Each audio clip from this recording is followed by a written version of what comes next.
नमस्कार, आप देख रहे हैं डीडी न्यूज़ का विशेष सांकेतिक भाषा समाचार।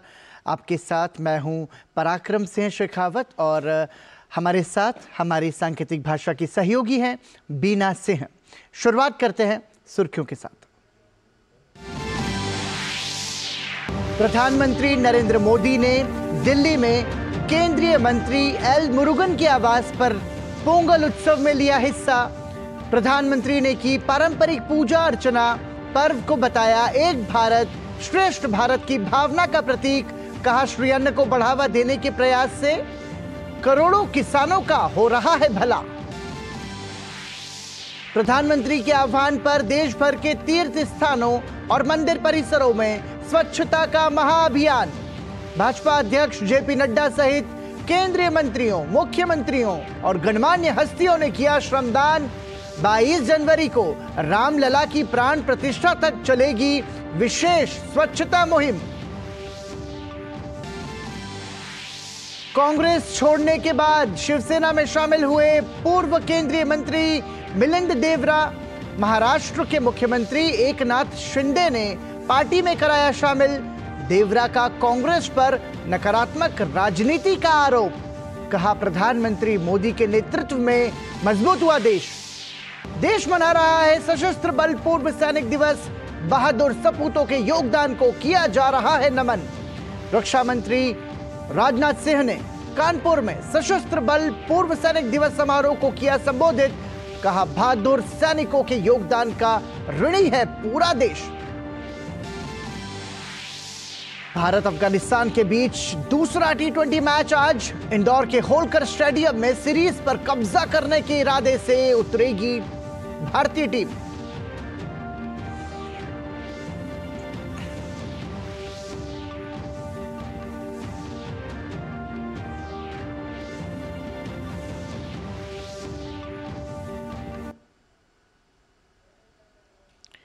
प्रधानमंत्री नरेंद्र मोदी ने सूचना प्रसारण राज्य मंत्री एल मुरुगन के आवास पर पोंगल समारोह में हिस्सा लिया।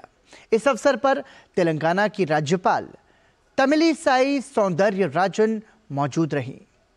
पोंगल दक्षिण भारत के प्रमुख त्योहारों में से एक है और इस पर्व को बहुत धूमधाम से मनाया जाता है।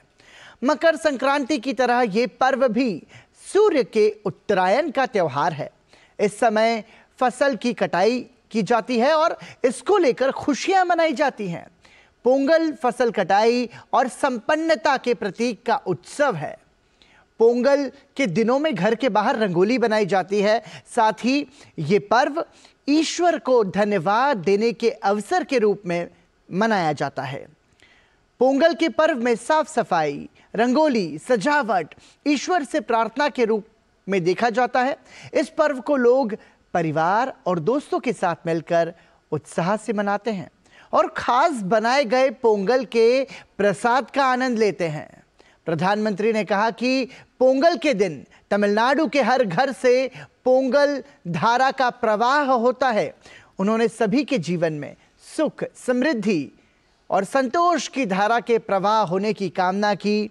प्रधानमंत्री ने कहा कि पोंगल का त्योहार एक भारत श्रेष्ठ भारत की भावना को दर्शाता है।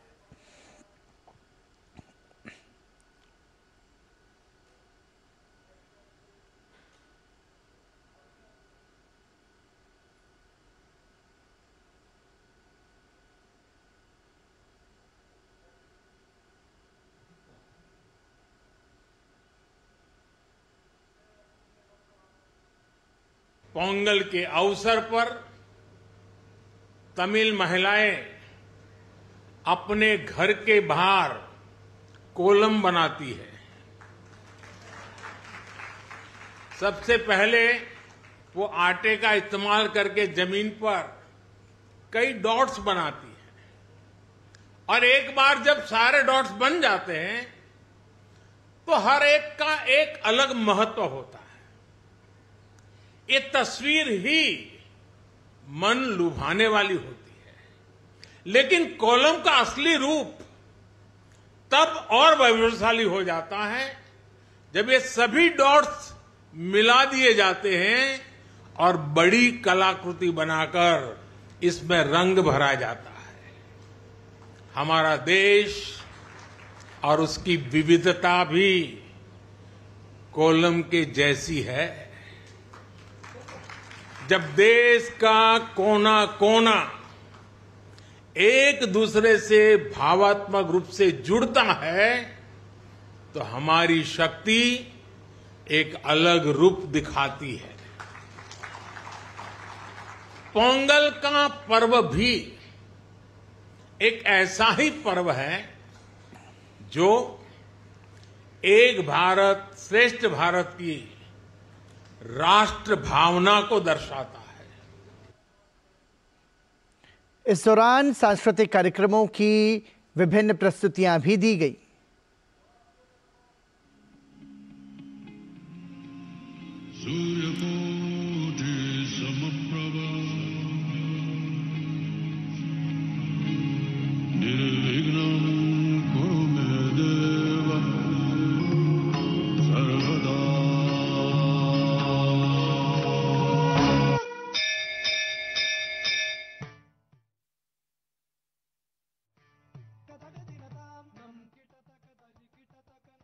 भगवान के चरणों में समर्पित करने की परंपरा है। इस पूरे उत्सव परंपरा के केंद्र में हमारे अन्नदाता, हमारे किसान हैं। भारत का हर त्योहार किसी न किसी रूप में गांव, किसानी और फसल से जुड़ा होता है। उन्होंने सुपरफूड को लेकर देश दुनिया में नई जागृति आने पर खुशी व्यक्त की।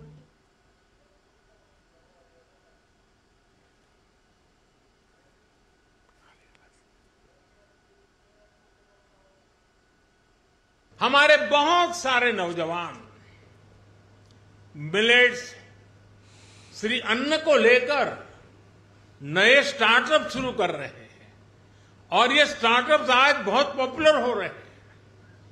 श्री अन्न के उत्पादन से हमारे देश के 3 करोड़ से अधिक छोटे किसान जुड़े हुए हैं। हम श्री अन्न को प्रमोट करते हैं तो सीधे सीधे ये 3 करोड़ किसानों का भला होता है। इस अवसर पर कार्यक्रम में एक छोटी बच्ची ने शानदार प्रस्तुति दी। प्रधानमंत्री ने उस बच्ची को अपनी शॉल उपहार में दे दी।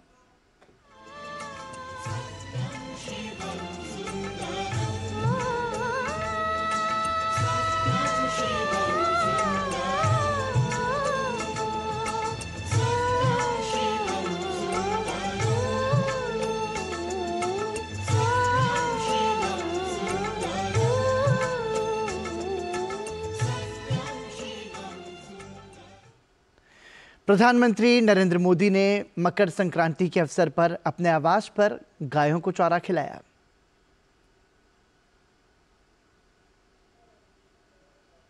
इन तस्वीरों को प्रधानमंत्री नरेंद्र मोदी ने साझा किया और आज सूर्य के उत्तरायण होने का जो महापर्व है उसमें गायों को चारा खिलाने का भी विशेष महत्व है, दान पुण्य का विशेष महत्व है। लिहाजा प्रधानमंत्री नरेंद्र मोदी ने अपने आवास पर गायों को चारा खिलाया। पूर्व केंद्रीय मंत्री मिलिंद देवरा शिवसेना में शामिल हो गए हैं। महाराष्ट्र के मुख्यमंत्री एकनाथ शिंदे की मौजूदगी में वो पार्टी में शामिल हुए। इस दौरान एकनाथ शिंदे ने उन्हें भगवा झंडा भी भेंट किया। मिलिंद देवरा ने आज ही कांग्रेस पार्टी से इस्तीफा दिया था। कांग्रेस की भारत जोड़ो न्याय यात्रा के बीच कांग्रेस पार्टी के लिए ये एक बड़ा झटका है। मिलिंद देवरा ने कहा कि प्रधानमंत्री नरेंद्र मोदी के नेतृत्व में भारत आज अधिक सुरक्षित है।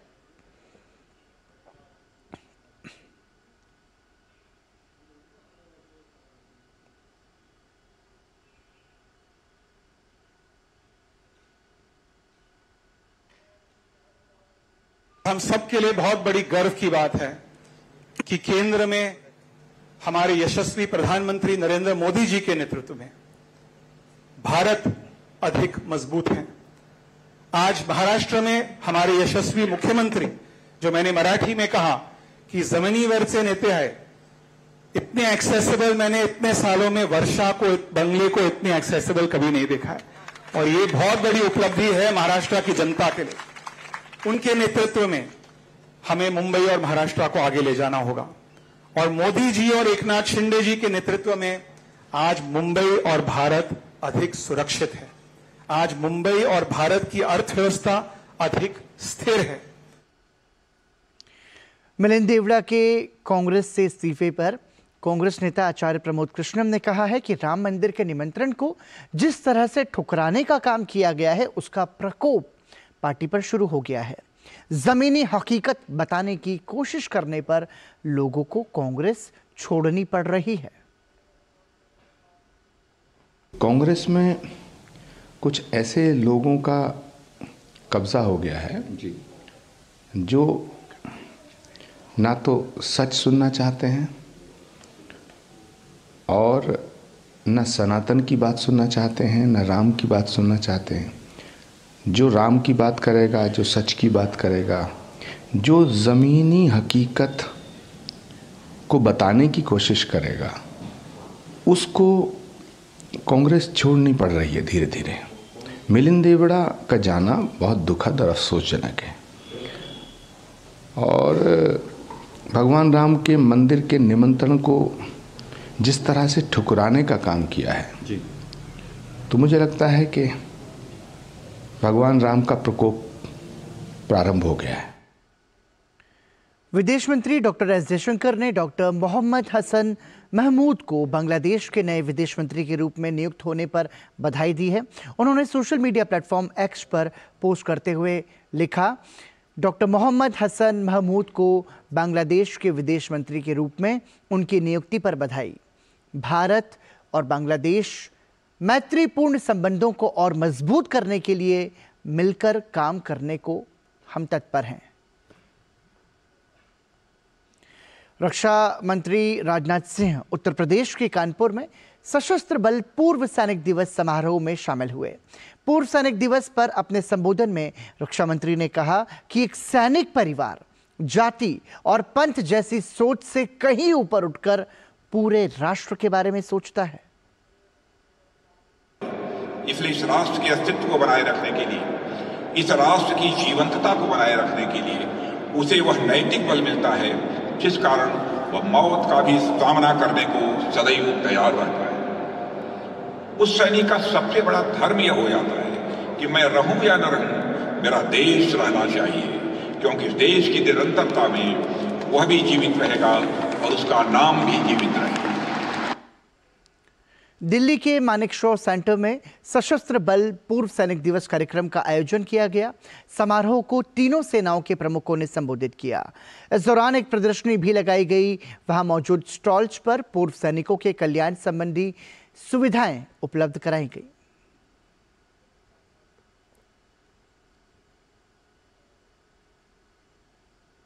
वहीं मुंबई में 8वें सशस्त्र बल पूर्व सैनिक दिवस पर वायुसेना स्टेशन में पूर्व सैनिकों की रैली के साथ युद्ध स्मारक पर पुष्पांजलि अर्पित की गई।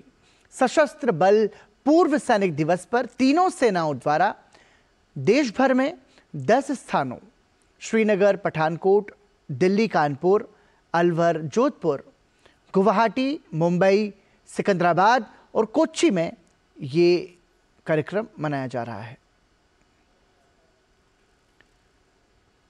अयोध्या में 22 जनवरी को श्री राम जन्मभूमि मंदिर में होने जा रहे प्राण प्रतिष्ठा समारोह के लिए पूरा देश उत्साहित है। देश और दुनिया के लोग 22 जनवरी का बेसब्री से इंतजार कर रहे हैं। ये दिन प्रधानमंत्री नरेंद्र मोदी के लिए भी बेहद खास है। अयोध्या में भगवान श्री राम का भव्य मंदिर का सपना प्रधानमंत्री मोदी ने आज से सालों पहले देखा था। इतिहास के पन्नों को पलटें तो पता चलता है कि आज से ठीक 32 साल पहले प्रधानमंत्री नरेंद्र मोदी ने अयोध्या में रामलला के दर्शन किए थे।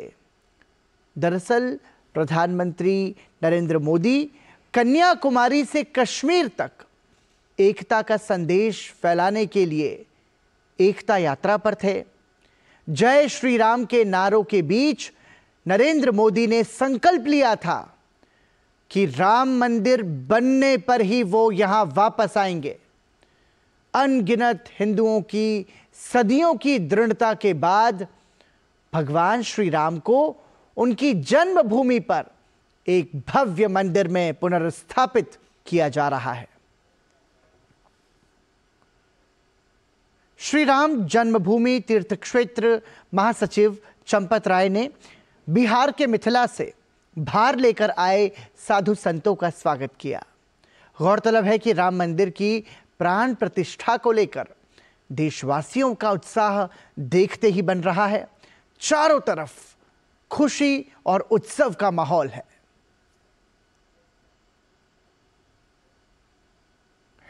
वहीं लोकसभा की पूर्व अध्यक्ष मीरा कुमार, राष्ट्रीय स्वयंसेवक संघ के अखिल भारतीय संपर्क प्रमुख रामलाल और लोकसभा के पूर्व डेप्यूटी स्पीकर करिया मुंडा को 22 जनवरी को होने वाले श्री राम मंदिर की प्राण प्रतिष्ठा का निमंत्रण सौंपा गया। केंद्रीय गृह मंत्री अमित शाह गुजरात के दौरे पर हैं। अमित शाह ने अहमदाबाद स्थित श्री जगन्नाथ जी मंदिर में पूजा अर्चना की। उन्होंने मंदिर परिसर में सफाई अभियान में हिस्सा लिया। गृह मंत्री अमित शाह उत्तरायण पतंग महोत्सव में भी शामिल हुए।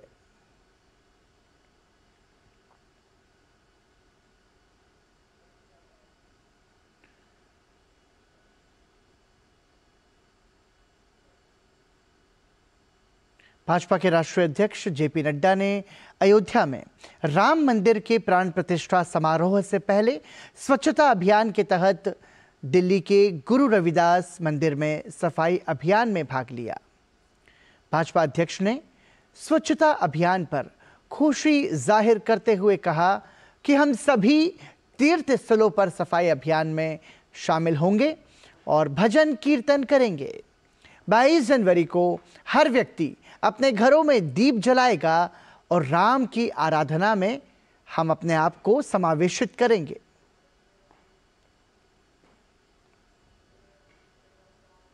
पार्टी ने तय किया है 14 तारीख से 22 तारीख तक हम हर एक तीर्थ स्थल, मंदिर, जो भी तीर्थ क्षेत्र होगा उसकी हम सफाई भी अभियान में अपने आप को शामिल करेंगे।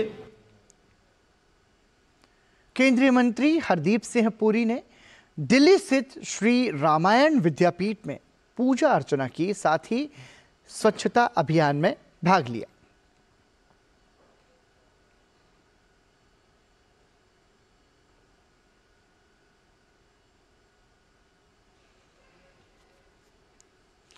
केंद्रीय मंत्री अनुराग सिंह ठाकुर ने हिमाचल प्रदेश के ऊना में डेरा बाबा रुद्रानंद आश्रम के परिसर में स्वच्छता अभियान में भाग लिया।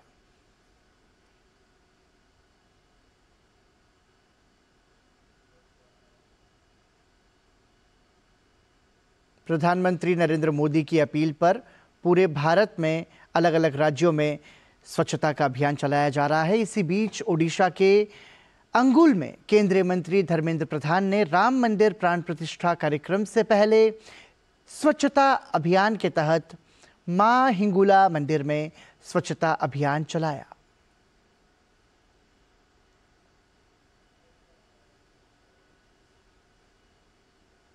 इसी बीच केंद्रीय मंत्री अश्विनी वैष्णव ने ओडिशा के बालेश्वर में झाड़ेश्वर महादेव मंदिर पहुंचकर पूजा अर्चना की। इस अवसर पर केंद्रीय मंत्री ने मंदिर परिसर में सफाई भी की और अपना श्रमदान दिया।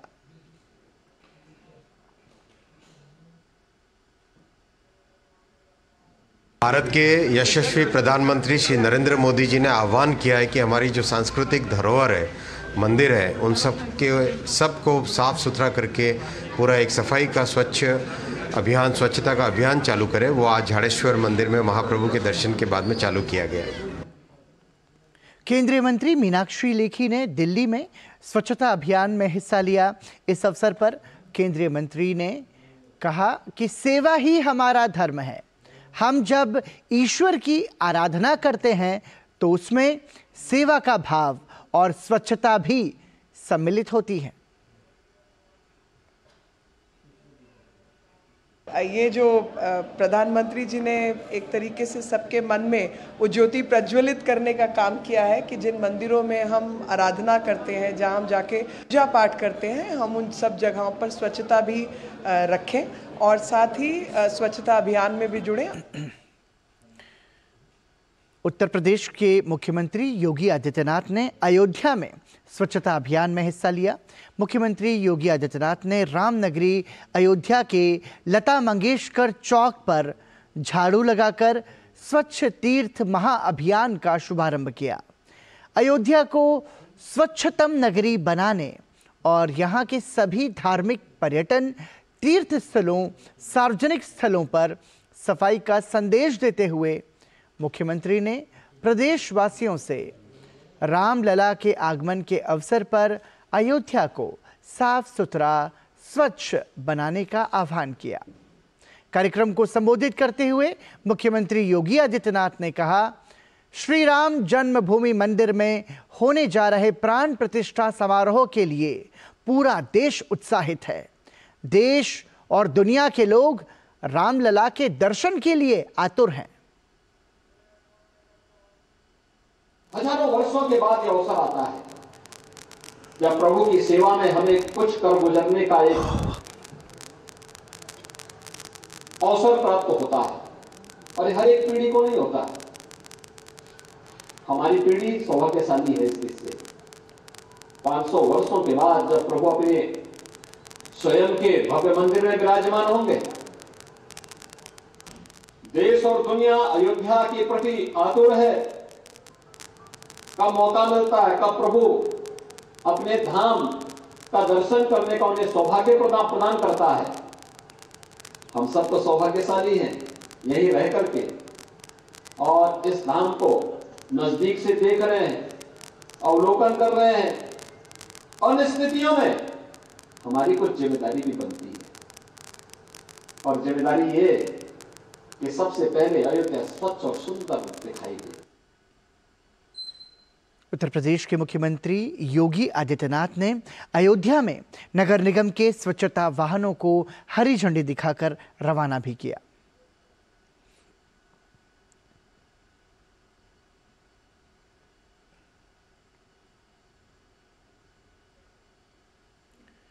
उत्तर प्रदेश के उप मुख्यमंत्री केशव प्रसाद मौर्य और ब्रजेश पाठक ने अलग अलग जगह स्वच्छता अभियान में भाग लिया। केशव प्रसाद मौर्य ने बालकेश्वर महादेव मंदिर में सफाई अभियान चलाया, तो वहीं ब्रजेश पाठक ने दक्षिण मुखी हनुमान मंदिर में स्वच्छता अभियान में भाग लिया। छत्तीसगढ़ के मुख्यमंत्री विष्णुदेव साय ने रायपुर के राम मंदिर परिसर में स्वच्छता अभियान के तहत झाड़ू लगाकर साफ सफाई की। मुख्यमंत्री ने मंदिर पहुंचकर सबसे पहले प्रभु श्री राम के दर्शन किए और प्रदेश की सुख समृद्धि की कामना की। इसके बाद मुख्यमंत्री ने हाथों में झाड़ू लेकर मंदिर परिसर में सफाई की और श्रमदान दिया। महाराष्ट्र के मुख्यमंत्री एकनाथ शिंदे ने मुंबई में विभिन्न स्थानों पर सफाई अभियान में भाग लिया।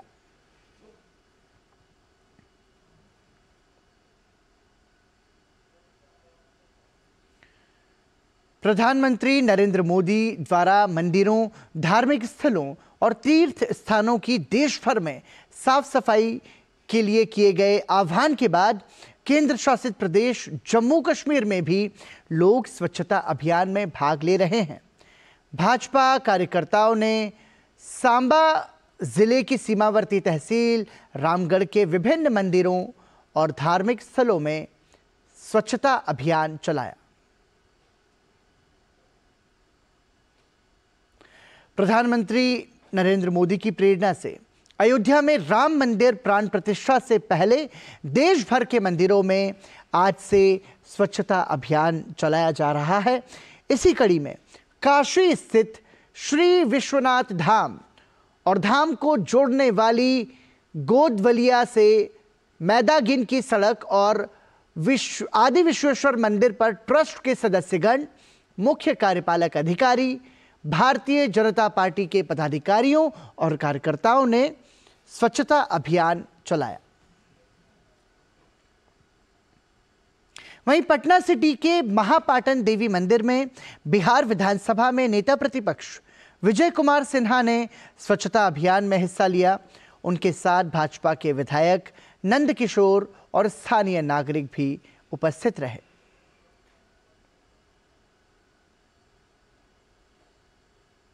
अयोध्या में श्री राम लला को काशी की ओर से अर्पित की जाने वाली विभिन्न उपहार आज श्री काशी विद्वत परिषद द्वारा श्री विश्वनाथ जी को चढ़ाए गए। इस दौरान अखिल भारतीय संत समिति के राष्ट्रीय संगठन महामंत्री स्वामी जितेंद्रानंद सरस्वती, प्रोफेसर रामचंद्र पांडेय, प्रोफेसर दिनेश गर्ग समेत अन्य लोग मौजूद रहे। कांग्रेस की भारत जोड़ो न्याय यात्रा की शुरुआत हो गई है। पार्टी के राष्ट्रीय अध्यक्ष मल्लिकार्जुन खड़गे और पार्टी सांसद राहुल गांधी ने मणिपुर के थौबल से इस यात्रा की शुरुआत की। दक्षिण भारत के राज्यों में पोंगल उत्सव की धूम है। लोग बड़े धूमधाम के साथ पोंगल का त्योहार मना रहे हैं। इसी क्रम में चेन्नई हवाई अड्डे को भी रंग बिरंगी लाइटों से सजाया गया। केरल में मकर विल्लकू उत्सव से पहले भगवान अयप्पा की पूजा करने के लिए बड़ी संख्या में भक्त सबरीमाला मंदिर पहुंचे।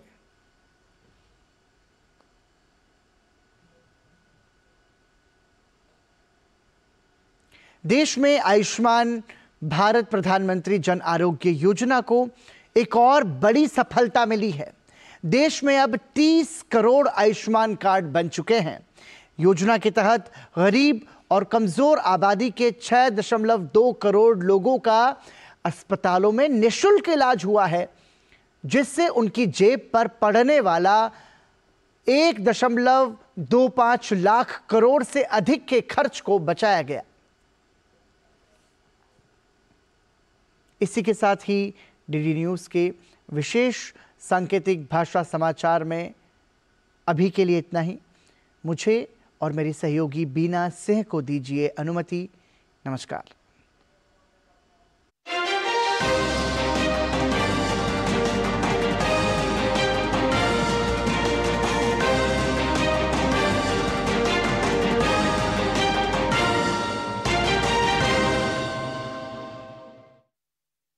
फाइनेंशियल मार्केट्स के तमाम अपडेट्स